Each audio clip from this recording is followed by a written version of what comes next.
Hey. Good What's day, going on, loves. Facebook land, Welcome back. Instagram land? Go ahead and turn your phone sideways. YouTube, how you been? You are here with Holistic Freedom Secrets. Podcast. Yes, with Ufulu Child. It is officially episode 4. Yes, and Say it with me. Episode 4. All right. Yeah. I'm Tensi, Coach Tensi of Ufulu Child. Coach Soul Expression, what it do? Yes, we are holistic health coaches. This is our daughter Omi. And today we have a really cool topic that we're going to be getting into. And if you see this little chart behind us, it's a little hint. But today we are talking about how you ladies out there can sync your workout plans with your cycle. And of course, we're going to talk about some of the misconceptions of what a cycle is first, so that you understand these charts, because you want to understand these charts if you think your cycle is about 7 days long. But after that, Coach Tensi is just going to take over and talk about how to sync up and what types of workouts to do and when during the different phases of your cycle. All right. So this episode is a ladies' night, but it's the morning time, and we're going to kind of work it like that. You ready, Coach Tensi? Yes. Just some housekeeping before we get started and diving in. Mm-hmm. We're going to be switching our gaze between 3 different streams. We're simultaneously streaming on YouTube and Instagram and Facebook. What it do? So that's why you'll see the kind of movement back and forth. Okay, so also, why is this important? Like, follow, turn on your notifications, share this out, help us out with the algorithm, because we want to make sure that as many women and also the men get this information and see this video, because it's really something that's the missing piece in terms of our health holistically, and too often it gets brushed under the rug, so to speak, or just ignored, or we don't know how important our hormones are in every little aspect. So yes, thank you for sharing it out. So okay, let's talk about a little bit of why this is so important. And this is something that, yes, we're diving into the nitty-gritties and specifics when it comes to women, but men also benefit from the level of variety that we're going to be getting into today as well. Yep. So changing up the patterns is always helpful across the board. And especially it's just crucial for women. So let's get into how to understand your full hormonal cycle and what the difference is between your actual cycle and just the 7-day cycle that people usually associate the word with. Well, like, yeah, when they say I'm on my cycle right now, that's really typically meaning when they're bleeding. But when I'm talking about the cycle, the monthly cycle, I'm gonna adjust my necklaces. And when I'm talking about the monthly cycle, it's really the full gambit of the whole month. So your hormones, not just, someone that is still experiencing menstruation, but it's the full gambit from the dance that estrogen plays with progesterone and testosterone and all those big hormone words, and how they affect all of your other bodily systems. And today we're going to talk about specifically how they affect us when we're coming up with the exercises that we're going to be doing, and the way that we move our bodies to help facilitate everything from, whether your goals are weight loss or it's to manage menopause symptoms, post-menopause, everything from brain fog to PMS or trouble sleeping, insomnia, stuff like that, and beyond, anxiety, depression, So this affects so much, and we're really excited to dive into this, because oftentimes it really is the missing piece, the missing link when it comes to our health. And quick question before you dive in. So you mentioned a month, That would be about 30 days or so. Are you saying that a cycle, every woman's cycle is about 30 days long? Uh, so every woman is completely different, and one of the biggest um, pitfalls that we find ourselves in is that we are trying to do everything like the next sister girl out there, and well, on average, they'll say that it's around 28 days. However, your cycle can range anywhere between, like a healthy cycle can be between 26-ish days and 32-ish days, give or 26, take. 32, 33? Yeah. Awesome. And the 28 days comes from what exactly? The 28-day average, and what influences that the most, so cosmically? Okay. So I feel like you're talking about the moon. The moon has a 28-day cycle. And so when we are, first of all, everything that's going on in society is knocking our cycles out of whack. And so we're no longer following the a pattern Mm-hmm. similar to the moon, to where typically it'll start with the new moon, or some people their cycles will start with the full moon and then kind of cycle through all the way 4 weeks for the 28 days, from new moon to new moon, or from whenever your start date is to that next start timing. And also, like, it will also, there'll be so many things to get into fluctuation. There's a great book if you want to dive deep into all the nitty gritties with the cycle, called the Fifth Vital Sign. And then also, of course, there's Fasting Like a Girl by Dr. Mindy Pels, which is That also a was great Fasting resource. Like a Girl, Dr. Mindy Pels. Or Fast Like a Girl, one of the two. Yes. So awesome. Okay, let's go ahead and get into the chart. We had to dispel some of the misconceptions first, but it's time to sync your cycle with your workout plan. Okay, so I'm excited because this is a big deal, you guys. If you have ever studied things like um, uh, well, your cycle, if you've ever tracked your cycle, whether it's with an app or just kind of charting and keeping track of like what is actually going on when you're ovulating, things like that, that can be a big help for whether you're trying to become pregnant or you're not trying to become pregnant and you're just trying to plan accordingly.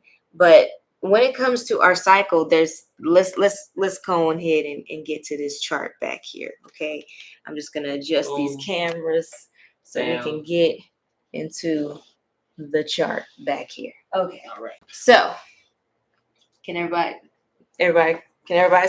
Everybody can't see. Okay, if I stand here, you're fine. Sorry, Facebook. Okay, I'll shift. Yeah, we'll shift. So YouTube, Instagram land. First things first is that in this cycle, there are a few different things at play. So let's look at this first chart up top. It is showing 3 different lines. You got your blue, that's testosterone. You got your purple, which is estrogen, and your red, which is progesterone. And they're all coming in and out throughout the different weeks, the different phases of your cycle. And you may like know about luteal, follicular, all those big name phases. We're going to keep it real simple today, okay? And just keep it high level to the nitty gritties that you need to know, okay? Airplane view. Airplane view, all right? So know that testosterone only really comes in for a shining moment during ovulation. So if you've been on birth control, for women, for men, it's like every 15 minutes you get a new opportunity. Okay, and they have a 24-hour cycle versus a monthly cycle. So ovulation for women is when testosterone gets a little bloop of shine. Okay, just a little bleep bloop of shine. Now, when ovulation comes in, this is when you want to focus on strength training workouts. So resistance training is going to be very helpful. And that's because testosterone needs that extra push. It gives us drive, it gives motivation, it gives us like that energy, like, let's keep going, let's do more, more, more. So this is the time Precisely. where if you are looking to lose weight, or if you want to maintain a healthy weight, or just build muscle, get stronger so that you can, carry them babies, be around for them grandkids and such, strength training, weight training, get you to heavier weights at this time during ovulation. Now, a general rule is that when your hormones are high, you typically don't want to be doing all the extra high intensity workouts. However, during this time when testosterone is at play during ovulation, you need to incorporate at least some resistance training, whether it's calisthenics and you're just using your body weight as resistance, or you get into those heavier weights, 20 pounds, and work your way up from there if you're rocking out with free weights. Okay, so that's to keep in mind during ovulation. This corresponds with around, for most women, between days 11 and 15. And we can call it like your manifestation phase, because if you're in perimenopause, menopause, and postmenopause, it looks a little different, to where you're not necessarily, you don't have that bleed that kicks you off. So instead, you would follow the moon. Follow the moon. So the new moon is your day one. Okay. Yeah, but to not confuse people, let's talk about women who are not cycling the same way in a future episode. Okay. Not to cut you off. Typically around this day range, 11 to 15, just when you would typically be ovulating, if you are a cycling woman, in the case of you get your bleed and whatnot. Mm-hmm. That's the time to focus in on strength training workouts. And we'll get into the nutrition and things on a later episode, maybe on a fuel day on a Wednesday. Absolutely. But just keep that in mind. Now, what do you do in the other phases? Quick question. Yes. You mentioned you skipped all the way to day 11. What signifies day one? How do they know when it's day 11 if they don't know what's day one? Day one is if you do menstruate, then that's when you get your first bleed. So it's not when you just start a little spotting. It's when the bleed comes. Okay. So that's day one. So day 11 through day 15-ish, on average, is when testosterone goes blue. Yeah. Just to clarify. Testosterone goes blue. All right. So let's talk about these other two hormones that are at play, estrogen and progesterone. Around day 1 to around day 10-ish, you start to see like hormones are fairly low. All the hormone levels are fairly low across the board in this day range. And this is through the first two phases of your monthly cycle, about halfway through the second phase, or second weekish. Give or take, second phase, second week. Okay. So we're just going to nickname it the power phase. We're going to keep it real simple, not get into the extras. Day 1 to around day 10-ish, before you start ovulating, basically. After your bleed starts, or with the new moon if you're not cycling. And before ovulation starts, or manifestation phase happens. This is when your body needs something different. You have estrogen that's starting to climb. Progesterone is still really low, but you need to start building up your estrogen here in order to prepare for the next phases. And so in order to do that, you need to shift your focus to cardio type workouts. And especially if you're focused on burning fat or maintaining that healthy weight, building that muscle, the short bursts, like an interval training, is going to be especially helpful, where you're working out for an interval, and if you're over 40, maybe like 60 seconds, and you're off. You have a rest point where you're maybe just like gentle stretching, but not like going hard, heavy breathing and sweating for a period of time as well. And that could be anywhere between, like, if you're super intense and extreme with it, it could be like 20 seconds or 90 seconds. So Interval training, focusing on cardio, just getting that heart rate up is going to be especially helpful if you enjoy HIIT training or, anything that gets you sweating and moving hard. Whether that's hula hooping, you dancing, you are doing whatever, and maybe you put on a song and you go for a little bit, a few seconds, and then you like pause and recharge and breathe and like step it out, whatever. Okay, have fun with it. Treadmill, yes. But the thing is that, especially if your goals are, oh, we got a phone in the background, real life, y'all. Pausing to reset. But just to recap so far, we have the first phase, which is day 1 to day 10. That's the power phase. Second phase, and in that first phase, cardio is your moment to shine. And especially throughout, generally speaking, the interval training is a great thing to kind of switch and keep that heart health there for you. Okay. All right. So we talked about the second phase, which is day 11 to 15, that manifestation, that ovulation time period. Now let's shift into the third phase. So this is another power phase. And basically, this is between day 16 to around 19, right after ovulation. This is when your hormones start to dip again. Okay. So when they start to get a little dip, baby dip again, that is the time where you want to come on back to that cardio focus. Okay. And especially since we're about to come into a time of building progesterone here, you can still have your intensity can be more so moderate. I would say more so a moderate intensity, so you're not going to the point of losing your breath. And you're not just leisurely walking by. Ain't no sweat beads, ain't no sweat anywhere. Okay, you're still sweating after day 15. Yeah, so day 16 to around day 19, when your hormones start to dip again.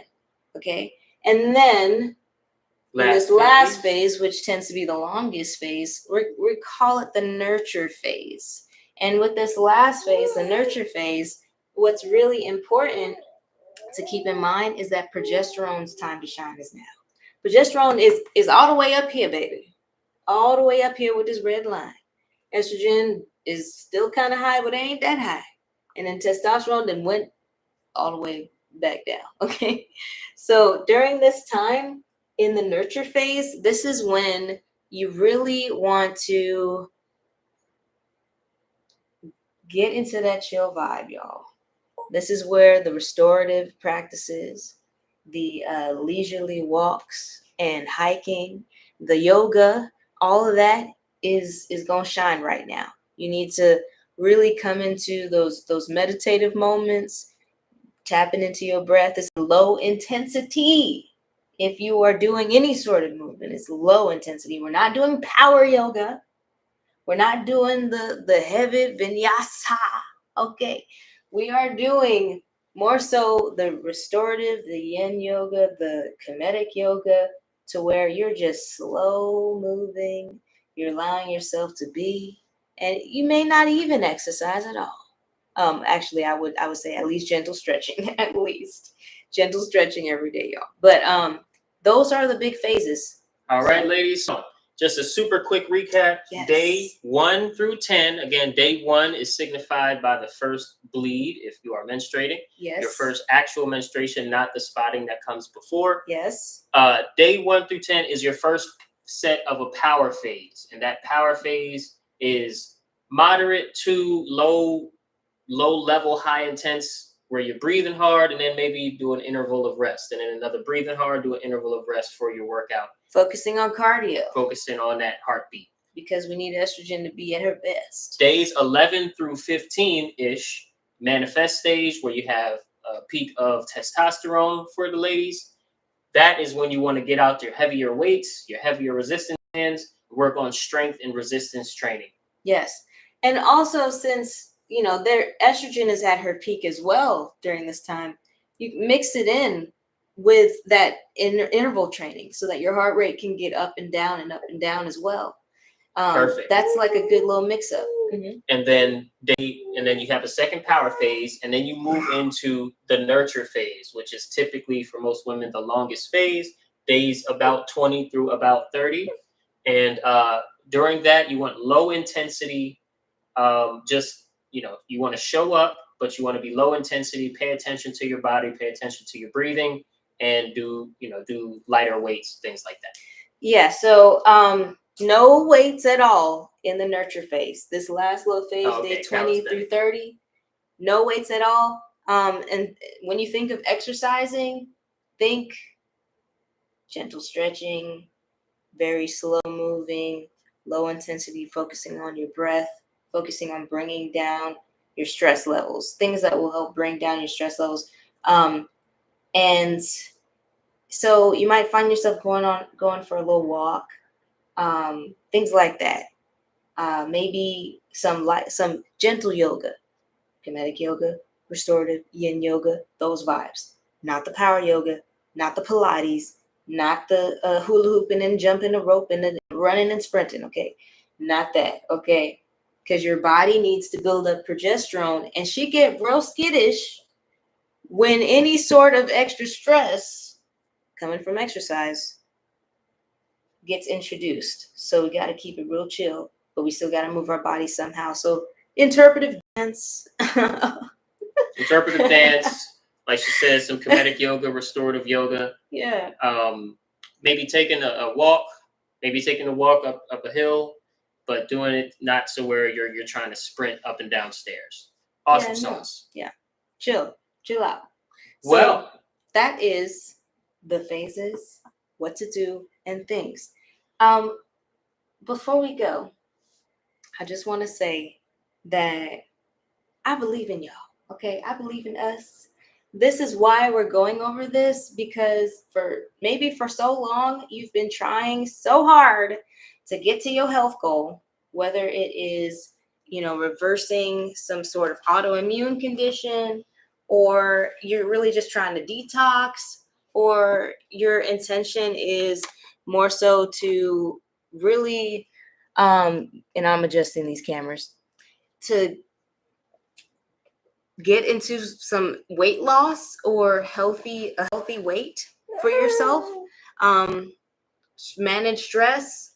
It could be mentally emotional goals that you have as well. This will help you, because not only will adjusting how you move your body to your monthly cycle, not only will it help with the physical goals that you have, but every aspect of your journey is going to be supported, because it also opens up the detox pathways in your body. So perfect.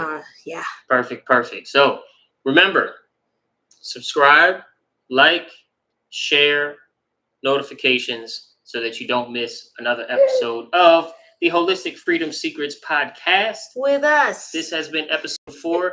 Tomorrow, episode 5, our first Shine Day. Mm-hmm. We will be talking about community and how to basically tap into healthy boundaries. Healthy boundaries and tap into your inner power when presenting your authentic self. So it's going to be a really, really great episode, a really, really great day. As you can see, baby Omi is up, so we are out of here. Yeah, we're going to have some family time. Love on Omi a little bit and get some breakfast. Okay, take care, everyone. Again, share this out if you know someone that needs to see this, needs to hear this. And we love you. Bye. Bye, YouTube, as soon as I figure this out.